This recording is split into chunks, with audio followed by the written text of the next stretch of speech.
معزز سامعین کرام، آپ سن رہے ہیں دیار اردو چینل پر عبداللہ حسین کا ناول نادار لوگ۔ اگر آپ دیار اردو چینل پر نیو ہیں تو چینل کو سبسکرائب کرنا نہ بھولیے اور بیل آئیکن کو لازمی پریس کیجیے تاکہ آئندہ آنے والی تمام نئی اقساط آپ کو بر وقت موصول ہوتی رہیں۔ حصہ ہفتم، باب نمبر 19۔ جج سنی انسنی کر کے اپنے کمرے میں چلا گیا۔ اسی وقت خواجہ معراج نے اس بڑے سائز کے کاغذ کی 5-7 کاپیاں سامعین میں تقسیم کر دیں۔ کاپیاں ہاتھوں ہاتھ لی گئیں اور ایک سے دوسرے کو منتقل ہونے لگیں۔ ایک کاپی میاں انتظار حسین تک پہنچی، جسے دیکھ کر میاں انتظار حسین نے رد کرنے کے انداز میں ہاتھ ہوا میں لہرایا اور کاپی اپنی پارٹی کے دوسرے افراد کو پکڑا دی۔ اسے دیکھ کر دوسروں کے چہرے پہ کچھ پریشانی کے آثار نمودار ہوئے۔ یہ چند ماہ پرانی اخبار کی ایک تصویر تھی جس میں حاجی کریم بخش کی پوتی کی شادی کے موقع پر جج محمد حسین تارڑ کو دلہا دلہن اور حاجی کے علاوہ چند دوسرے عزیزوں کے ہمراہ درمیان میں بیٹھا ہوا دکھایا گیا تھا۔ خواجہ معراج نے جونیئر وکیل معیز الرحمان کو عدالت میں ٹھہرنے کی ہدایت کی اور باقیوں کو لے کر باہر نکل گیا۔ عدالت کے دروازے سے کچھ فاصلے پر 4 آدمی جیبوں میں ہاتھ دیے کھڑے تھے۔ خواجہ معراج، ایک جونیئر وکیل اعجاز اور شیخ سلیم۔ 5واں شخص بدیع الزماں تھا جس کے دونوں ہاتھ مصروف تھے۔ وہ ایک سگریٹ سلگاتا، 2 طویل کش لے کر دیر تک کھانستا رہتا، جس سے اس کا چہرہ سرخ اور آنکھیں اشک آلودہ ہو جاتیں۔ پھر سگریٹ پھینک کر کانپتے ہوئے ہاتھوں سے دوسرا سلگاتا۔ دوسرے چاروں پاس کھڑے خفیف سی پریشانی سے اسے دیکھ رہے تھے۔ صبر کر بدی، خواجہ معراج نے کہا، صبر کر، دھوئیں کی چمنی بن کر ماحول کو کثیف کر رہا ہے۔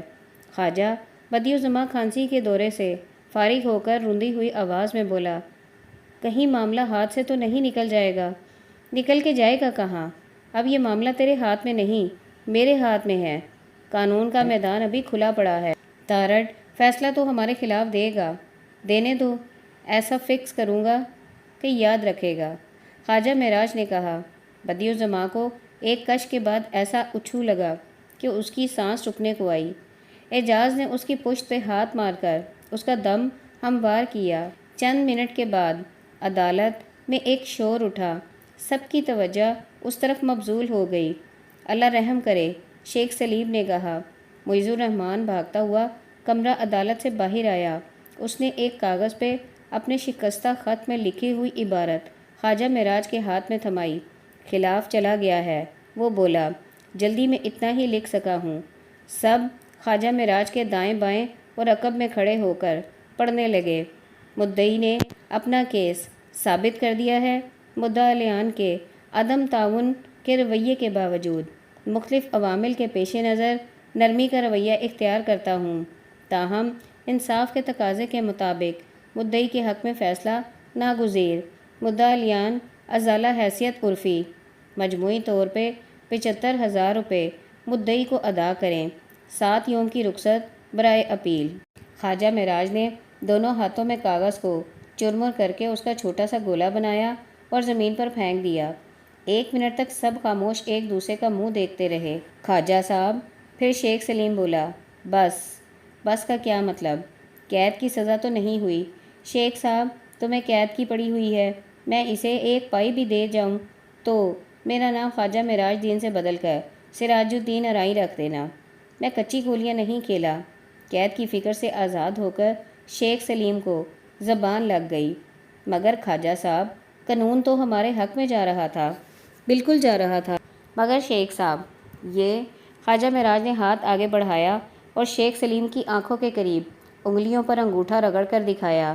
ہیں جی کا کیا مطلب؟ پیسہ۔ شیخ سلیم، پیسہ؟ تارڑ پیسہ کھا گیا ہے۔ اوکاڑے کے قریب ایک گاؤں کا رہنے والا ہے جہاں کل 4 ایکڑ اس کی زمین ہے اور ایک کچا پکا مکان ہے۔ کھائے گا کیسے نہیں؟ پیسہ چل گیا ہے، سمجھ گئے؟ ہاں جی، مگر اللہ کا شکر ہے قید کی سزا سے بچ گئے۔ یار شیخ، خواجہ معراج انتہائی اکتائے ہوئے لہجے میں ہاتھ جوڑ کر بولا، جا، اب تو جا۔ پھر اس نے دونوں ہاتھ جدا کر کے شیخ سلیم کے سامنے اس طرح لہرائے، جیسے اس کو ہوا دے رہا ہو۔ جا گھر جا، تجھے کچھ نہیں ہوتا۔ شیخ سلیم حیران کھڑا خواجہ معراج کو دیکھتا رہا، پھر بولا، میں نے تو کچھ نہیں کہا خواجہ صاحب، شکریہ کا لفظ ہی بولا ہے۔ میرا شکریہ ادا کرنے کا وقت ابھی نہیں آیا۔ نہیں جی، خدا کا شکریہ ادا کیا ہے۔ خواجہ معراج چند لمحوں تک اسے ایسے اجنبے سے دیکھتا رہا جیسے اس کو اپنی آنکھوں پہ اعتبار نہ آ رہا ہو۔ پھر اس نے تسلی کے انداز میں شیخ سلیم کے کندھے پر ہاتھ رکھ کر کہا، تو جا مسجد میں شکرانے کے نفل ادا کر، صدقے دے، 4-6 دن آرام کر، تجھے کوئی نہیں پوچھے گا۔ میری بات پہ یقین کر تو اس کے بعد بھی کوئی نہیں پوچھے گا۔ شیخ سلیم اسی حیرانی کے عالم میں بڑبڑایا، خواجہ صاحب تو ایسے ہی ناراض ہو رہے ہیں۔ بدیع کو یکے بعد دیگرے متعدد گہری بلغمی کھانسی کے دورے پڑے۔ جب وہ سنبھلا تو خواجہ معراج سے مخاطب ہوا، اب کیا؟ دیکھو عدالت پر عدم اعتماد اور منتقلی کی درخواست دی جا چکی ہے، مگر بیچ میں اس نے فیصلہ بھی سنا دیا ہے۔ یہ اس کے اختیار میں تھا۔ اب 3 رستے ہیں۔ خواجہ معراج 3 انگلیاں اٹھا کر بولا، ہماری درخواست کا فیصلہ 1 مس ٹرائل کی درخواست اور ری ٹرائل کی استدعا ہو، اور تیسری تو پھر عدالت عالیہ میں اپیل ہے ہی۔ میں نے بتایا نا کہ قانون کا میدان کھلا پڑا ہے، تم گھر جاؤ اور لمبی تان کر سو جاؤ۔ اگر اپیل کرنی پڑی تو پھر چند ہزار کی ضرورت پڑے گی، مگر وہ سٹیج ابھی دور ہے۔ تم نے دیکھا کہ تارڑ نے فیصلے میں نرمی اور درگزر کے الفاظ استعمال کیے ہیں۔ یہ باتیں بدمعاش نے ویسے ہی نہیں کر دیں، اپنی تصویر دیکھ کر اس کے پیر اکھڑ گئے ہیں۔ اسے پتہ ہے کہ اگر ہم تنددہی سے جٹے رہے تو فیصلہ کالعدم ہو سکتا ہے۔ تارڑ نے اپنے آپ کو اس مقدمے کی سماعت سے ڈی بار کر لیا ہے۔ عدالت عالیہ ری ٹرائل کے لیے کسی دوسرے جج کے پاس واپس بھیج سکتی ہے۔ تم فکر نہ کرو، خاص طور پہ جب کہ سب اخبار اس کیس میں دلچسپی لے رہے ہیں اور کمنٹ آ رہے ہیں۔ خاص طور پر جب کہ سب اخبار اس کیس میں دلچسپی لے رہے ہیں اور کمنٹس بھی آ رہے ہیں، بدیع نے تائیداً کہا۔ اس نے ہاتھ میں پکڑی ہوئی موٹی سی فائل کھول کر دکھائی۔ سب تراشے میں نے جمع کیے ہوئے ہیں، یہ دیکھو۔ پاک پٹن کے ایک ہفتہ وار نے تو اداریہ بھی بڑا سٹرانگ لکھ مارا ہے۔ حالانکہ کیس سب جیوڈس تھا، مگر دلیر آدمی ہے۔ میں کہتا ہوں ہمارے اضلاع کا پریس قومی پریس کی نسبت کہیں زیادہ جرأت مند ہے۔ یہ نام نہاد قومی اخبار تو حکومت کے اشتہاروں کے چکر میں گھومتے رہتے ہیں اور 60 صفحے کے بیکار اخبار چھاپ کر ہمارا سرمایہ ضائع کرتے رہتے ہیں۔ ان کو اس روز ہوش آئے گا جب ان کے پاس کھانے کے لیے کچھ بھی نہ رہے گا۔ ٹھیک ہے، خواجہ معراج بے صبری سے بولا، اب تم جاؤ، جب ضرورت پڑی تو بلوا لوں گا۔ درست، بدیع نے کہا، بالکل درست، مگر اس کا لہجہ ایسا تھا جیسے سکتے کی حالت میں بول رہا ہو۔ اعجاز نے ابھی موٹر سائیکل پہ پیٹھ جمائی ہی تھی کہ عقب سے ایک آدمی اس کے پاس آ کھڑا ہوا۔ اس کی شکل اعجاز کو مانوس سی لگی۔ پھر اس نے پہچانا کہ یہ وہ خوش پوش آدمی تھا جسے وہ تقریباً ہر روز عدالت میں دیکھتا تھا اور جو عموماً اعجاز کے پیچھے والی سیٹ پہ بیٹھا ہوتا تھا۔ وہ ہمیشہ بھوسلے رنگ کے کوٹ پتلون، سفید قمیض اور ٹائی میں ملبوس ہوتا تھا۔ شکل سے وہ کوئی معمول شخص دکھائی نہ دیتا تھا، بلکہ درمیانے درجے کا دفتری اہلکار معلوم ہوتا تھا۔ ایک آدھ بار اعجاز نے اسے عدالت کے باہر بھی دیکھا تھا، جہاں وہ اعجاز اور اس کے ساتھیوں سے کچھ فاصلے پر کھڑا انہیں اس طرح دیکھ رہا ہوتا تھا جیسے اسی مقصد کے لیے وہاں کھڑا ہو۔ اعجاز کو اپنی سابقہ زندگی میں سینکڑوں ناواقف لوگوں سے واسطہ پڑ چکا تھا، یہ سوچ کر کے کہ یہ شخص ان میں سے ہی کوئی ایک ہوگا جو اسے شاید پہچاننے کی کوشش کر رہا تھا۔ اعجاز نے اس کی جانب زیادہ توجہ نہ دی تھی۔ السلام علیکم، وہ آدمی بولا۔ وہ اپنی بائی سائیکل تھامے کھڑا تھا۔ اس نے پتلون کے پائنچے لپیٹ کر ان کے گرد کلپ چڑھائے ہوئے تھے تاکہ پتلون سائیکل کی چین میں الجھنے نہ پائے۔ اعجاز نے موٹر سائیکل پہ بیٹھے بیٹھے سلام کا جواب دیا۔ میں بے بانگ دہل کا مستقل خریدار تھا، وہ شخص بولا۔ میں عدالتی کارروائی کے دوران بھی موجود تھا۔ میرے دل میں آپ کے لیے انتہائی احترام کے جذبات ہیں۔ میں آپ سے ایک بات کرنا چاہتا ہوں۔ جی، اعجاز نے کہا، ذرا باہر سڑک تک تشریف لے جا سکتے ہیں؟ آپ کو تکلیف تو ہوگی، ذرا باہر سڑک تک تشریف لے جا سکتے ہیں؟ آپ کو تکلیف تو ہوگی مگر 5-7 منٹ کی بات ہے، میں آگے آگے چلتا ہوں۔ یہ کہہ کر جواب کا انتظار کیے بغیر وہ سائیکل پہ سوار ہو کر تیز تیز چلاتا ہوا عدالت کے احاطے سے نکل گیا۔ اعجاز ہلکی رفتار سے موٹر سائیکل پر اس کے پیچھے روانہ ہوا۔ سڑکوں پر ادھر ادھر 2-3 کلومیٹر کاٹنے کے بعد بائی سائیکل سوار ایک ایسی تنگ سی سڑک پہ پہنچا جس کے ایک جانب کچھ کھلی زمین تھی اور دوسری جانب مکان بنے تھے۔ سڑک کا نقشہ ویران تھا۔ سائیکل روک کر اس نے آگے پیچھے دیکھا، کوئی آدمی دکھائی نہ دے رہا تھا۔ جیسے ہی اعجاز نے اس کے پاس پہنچ کر موٹر سائیکل روکی، اس شخص نے بائی سائیکل کے ہینڈل کے ساتھ لٹکا ہوا ایک سفید رنگ کا پلاسٹک کا عام سا تھیلا اتارا اور اعجاز کی جانب بڑھا دیا۔ یہ کچھ کاغذات ہیں، وہ بولا، دستاویزات ہیں جو کسی ذریعے سے میرے پاس پہنچی ہیں۔ میں ایک معمولی آدمی ہوں، انہیں رکھنے کا اہل نہیں ہوں۔ میں سمجھتا ہوں کہ آپ سے زیادہ ان کا کوئی حقدار نہیں ہے۔ غالباً آپ کو بھی ان سے دلچسپی ہوگی۔ اعجاز نے اس کے ہاتھ سے لفافہ لیا ہی تھا کہ اس کے غیر معمولی وزن سے ایک لہجے کے لیے اس کا ہاتھ لٹک گیا۔ لفافہ سنبھالتے سنبھالتے اس نے دیکھا کہ دوسرا آدمی جواب کا انتظار کیے بغیر سائیکل پہ سوار ہو کر چل دیا تھا۔ بات تو سنیے، اعجاز نے آواز دی۔ آپ کی تعریف؟ اس آدمی نے یوں ظاہر کیا جیسے کچھ سنا ہی نہ ہو۔ دیکھتے ہی دیکھتے وہ سڑک چھوڑ کر دائیں جانب بنے ہوئے مکانوں کی گلیوں میں داخل ہوا اور مڑتا مڑاتا ہوا غائب ہو گیا۔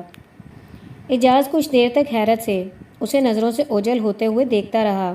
پھر اس نے لفافے کا منہ کھول کر اندر جھانکا۔ سینکڑوں ٹائپ شدہ کاغذات کا ایک بنڈل دھاگے کی مدد سے بندھا ہوا رکھا تھا۔ اس نے لفافے کا منہ بند کر کے اسے گانٹھ لگا دی اور مضبوطی سے اپنے پیچھے کیریئر پر جما دیا۔ گھر پہنچ کر اس نے لفافے کو کھولے بغیر اپنی میز کے ایک دراز میں رکھ دیا۔ اس کے ذہن پر کہیں زیادہ اہم معاملات کا بوجھ پڑا تھا۔ رات کو سوتے وقت اعجاز نے سکینہ سے بات کی۔ ہو سکتا ہے میں جائیداد اور کاروبار تقسیم کر دوں۔ سرفراز کا حساب تو تم نے پہلے ہی الگ رکھا ہوا ہے، سکینہ نے کہا۔ حساب کی بات نہیں کر رہا، قانونی طور پہ حصے الگ کر کے اپنا حصہ تیرے اور لڑکوں کے نام لگا دوں۔ پہلے کاروبار جائیداد کی کون رکھوالی کرتا ہے؟ ہیں؟ ایک میری جان ہے، تمہیں تو بکار کے کاموں سے فرصت نہیں ملتی، اب کیا ضرورت پڑ گئی ہے؟ مقدمہ شاید ہمارے خلاف چلا جائے، اعجاز نے آدھی بات چھپاتے ہوئے کہا۔ ہائے، سکینہ چارپائی پہ لیٹی تھی، اٹھ کر بیٹھ گئی۔ جیل ویل جانے کی بات تو نہیں؟ تو بس کدھر کی کدھر پہنچ جاتی ہے۔ میں کہہ رہا ہوں شاید ہمارے خلاف فیصلہ ہو جائے۔ شاید کا کیا مطلب ہے؟ میں تمہارے شاید کو جانتی ہوں، صاف کیوں نہیں کہتے کہ مقدمہ ہار گئے ہو؟ دیکھ آرام سے میری بات سن، زیادہ چھلانگے نہ لگا۔ میں کہہ رہا ہوں کہ وہ ایک لفظ ہوتا ہے حفظ ما تقدم، اس کا مطلب ہوتا ہے، مجھے پتہ ہے، اس کا مطلب ہوتا ہے پہلے سے انتظام کر لینا۔ ہاں، اصل میں یہ مقدمے نہ جلدی جلدی ہارے جاتے ہیں اور نہ جیتے جاتے ہیں، قانون کے رستے لمبے ہیں۔ ویسے تو میں اس وقت قانونی طور پر جائیداد کو ادھر ادھر نہیں کر سکتا، مگر ایک راستہ ہے۔ وہ کیا؟ سرفراز اور تم حق شفا کر کے جائیداد تقسیم کر لو۔ ساری عمر تمہاری گزر گئی ہے بکار کی مقدمے بازی کرتے ہوئے۔ کوئی گھر برادری کا مقدمہ ہو تو پھر بھی کوئی بات ہے، لوگوں میں عزت بنتی ہے، 4 آدمی ساتھ چلتے ہیں، بندے ڈیرے پر آتے جاتے ہیں۔ تمہارے مقدمے خدا جانے کدھر سے آتے ہیں، کدھر کو چلے جاتے ہیں۔ پیسے کا اجاڑ، وقت کا اجاڑ، نہ گھر کا پتہ، نہ لڑکوں کی کوئی خبر۔ کیوں؟ لڑکوں نے 10ویں پاس کر تو لی ہے، اور تو کیا چاہتی ہے؟ اسی بات کو تو رو رہی ہوں۔ تمہیں کیا خبر کہ کیا ہو رہا ہے؟ کیا ہو رہا ہے بتا تو صحیح۔ عالمگیر کے پاس بیٹھے رہتے ہیں، اس میں کیا حرج ہے؟ اس نے ہمارے لڑکوں کو آگے لگایا ہوا ہے، ان کی جیب میں پیسے ڈالتا ہے، کپڑے بھی لشٹم پشٹم بنوا کر دیتا ہے۔ تم نے نہیں دیکھے؟ میں سمجھا تو بنوا کر دیتی ہے۔ واہ، میں نے تمہارے لیے کبھی بوسکی کی قمیض نہیں بنوائی تو انہیں بنوا کر دوں گی۔ اگلے دن دروازہ بند کر کے اندر بیٹھے بندوقوں کی باتیں کر رہے تھے۔ میرے کان میں آواز پڑی تو میں نے پوچھا، کیا بات کر رہے ہو؟ حسن نے کہا، کچھ نہیں بی بی۔ میں نے زور دے کر پوچھا تو حسینہ اچھل کر بولا، کچھ بھی نہیں بی بی، آپس میں باتیں کر رہے ہیں اور میرے آگے دروازہ بند کر دیا۔ میری تو پھر ہمت نہیں ہوئی کہ دروازہ کھول کر کوئی بات کروں۔ تو نے مجھے کیوں نہیں بتایا؟ اعجاز نے غصے سے پوچھا۔ میں نے نہیں بتایا؟ تم خام خواہ تیش میں آ جاتے ہو۔ میں بدماشوں کو درست کر دوں گا۔ اب تم چھلانگے مارنے لگے ہو۔ احتیاط سے بات کرنا، لڑکے جوان ہو گئے ہیں، اب بچے نہیں رہے۔ میرے خیال میں تو تم ملک جہانگیر سے ملو، ابھی اس میں کچھ سانسیں باقی ہیں، وہ بیٹے کو سمجھا دے گا۔ بس اب تو یہ بات میرے اوپر چھوڑ دے، مجھے پتہ ہے کیا کرنا ہے۔ چند منٹ کے بعد اعجاز نے سکینہ کے سینے پہ ہاتھ رکھا تو اس نے اعجاز کا ہاتھ اٹھا کر پرے کر دیا۔ پہلے جداد میرے نام لگا، پھر ہاتھ چلانا۔ سکینہ بے تکلفی سے بولی، یہ بات ہے، میری بلی اور مجھی کو میوں؟ پھر میرے کان میں تیری کسی کمی کمین شہرن کی آواز پڑی تو تجھے بے دخل کر دوں گی۔ ٹھہر جا، پہلے میں تجھے بے دخل کروں۔ اعجاز نے چادر کے نیچے سکینہ کو دبوچ لیا۔ صبح سویرے بدیع الزماں کا بھتیجا اعجاز کو بلانے گھر پہ آ پہنچا۔ چاچا بیمار ہے، اس نے صرف اتنا کہا۔ اعجاز نے اس سے کچھ مزید تفصیلات معلوم کر کے لڑکے کو چلتا کیا اور خود ناشتہ کرتے ہی ہسپتال کی راہ لی۔ ہسپتال کے برآمدوں میں دو بچے کھیلتے ہوئے ایک دوسرے کے پیچھے بھاگ رہے تھے۔ وارڈوں میں لائف بوائے صابن کی طرح کی مخصوص بو پھیلی تھی۔ اعجاز پوچھتا ہوا اندر پہنچا تو پتہ چلا کہ بدیع الزماں انتہائی نگہداشت کے وارڈ میں تھا۔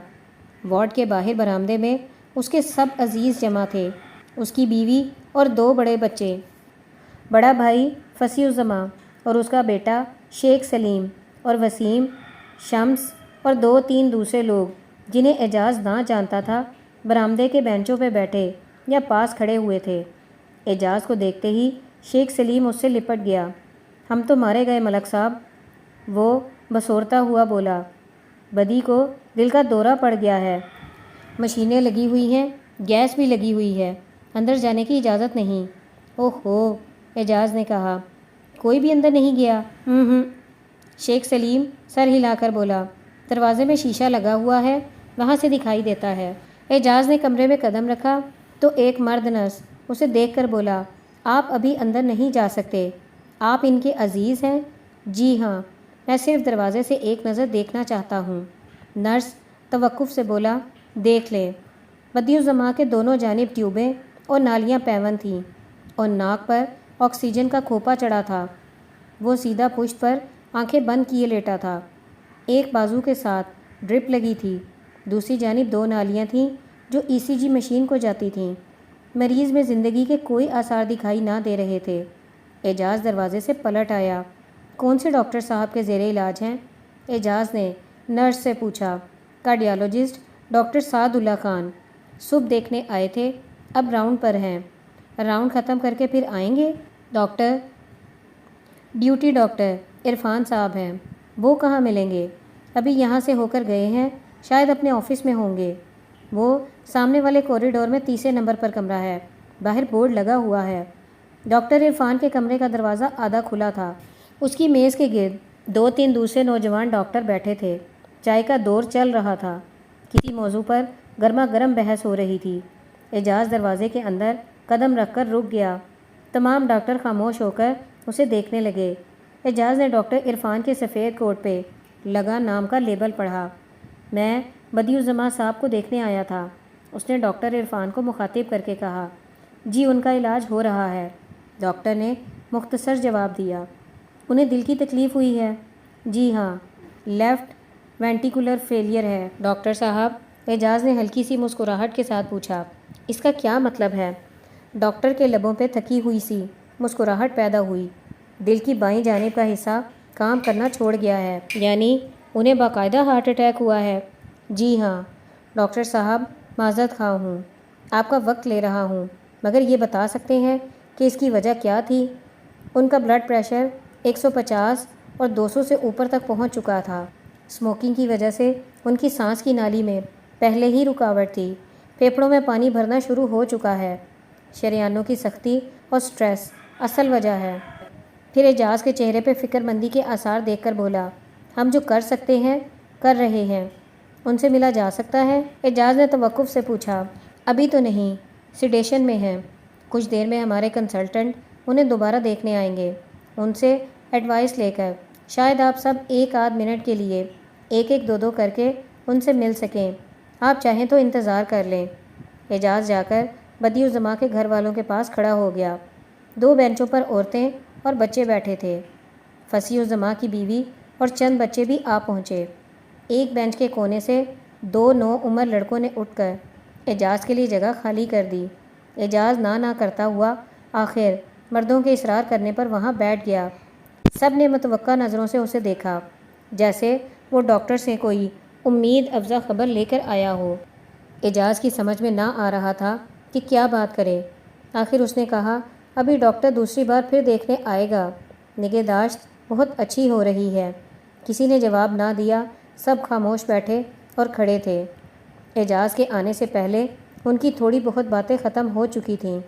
وقفے پر بدیع الزماں کی بیوی کے سینے سے ہلکی سی سسکی نما آواز پیدا ہوتی، پھر خاموشی چھا جاتی۔ کس وقت تکلیف ہوئی تھی؟ اعجاز نے دوبارہ بات کرنے کی کوشش کی۔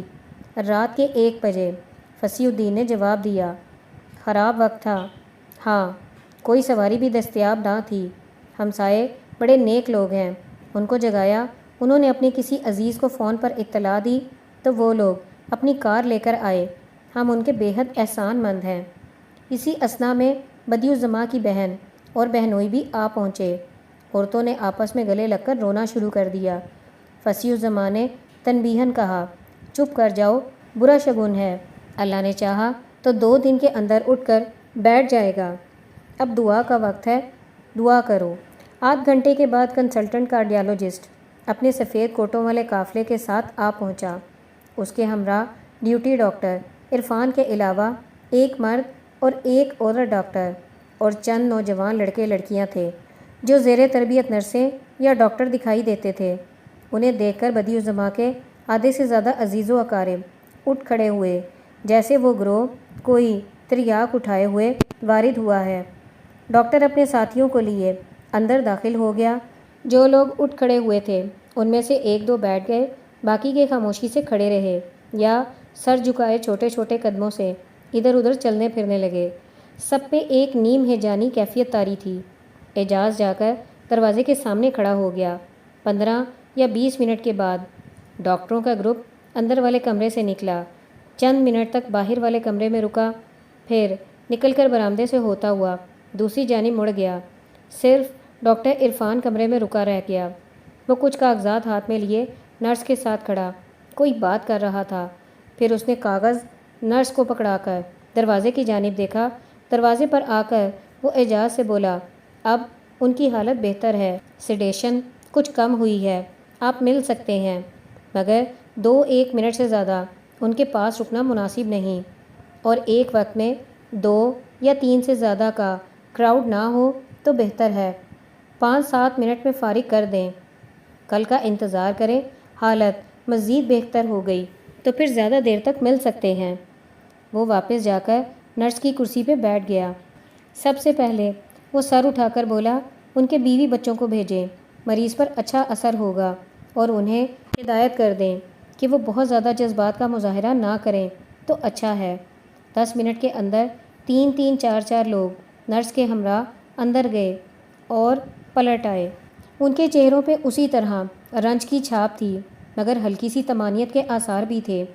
آخر میں اعجاز اندر گیا۔